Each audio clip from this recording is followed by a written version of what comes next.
Wara l-iskandli żvelati brabta mal-sponsorships mogħtija mill-Awtorità Maltija tat-Turiżmu fi żmien l-eks Ministru Laburista Konrad Mizzi, il-ġimgħa l-Gvern kien kostret iħabbar li se jkun qed ibiddel il-mod ta' kif jagħti dawn l-lotjijiet tal-MTA. Dan tħabbar waqt konferenza tal-aħbarijiet mill-Ministru tat-Turiżmu Giulia Farrugia flimkien mas-Segretarju Permanenti Ronald Mizzi u l-Kap Eżekuttiv tal-MTA Johan Buttigieg.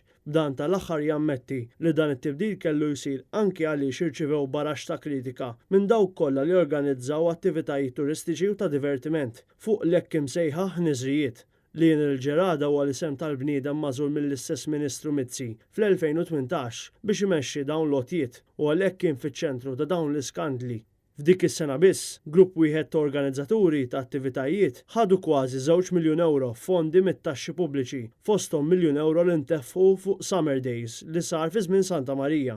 Fi żmien li ġerada kienet imexxi l-Kumitat tal-Sponsorships, il-baġit tal-attivitajiet tal-Awtorità Maltija tat-Turiżmu sploda minn €2 miljuni għal €6 miljun. Bl-organizzaturi tkellmu dwar kif tneħħal kollox il-level playing field għalihom.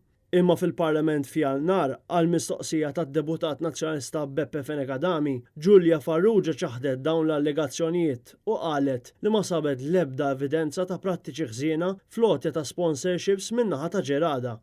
Għalhekk staqsejna lill-istess Ministru jekk Lien il-Ġerada u se jkun fuq dan il-bord. Fuq il-Kumitat tal-Sponsorships se jkun hemm Lien il-Ġerada minn ġdid? Jekk qatt attent fil-konferenza stampa qed b'mod ċar illi din hi bidla totali. Jiġifieri le mhux se jkun hemm l-ebda membru tal-MTA li jservi fuq dan il-bord. Iżda kontra li qalet il-Ministru, ħadd mill-kelliema tal-konferenza la semmew l-ismijiet tal-membri li se jkollhom vot fil-Kumitat ta' Ġudikazzjoni għajr biss l-istess Buttigieg u s-Segretarju tal-Bord u isanqas l-ismijiet tal-membri tal-Bord Indipendenti ta' Evalwazzjoni tal-Sponsorships mogħtija.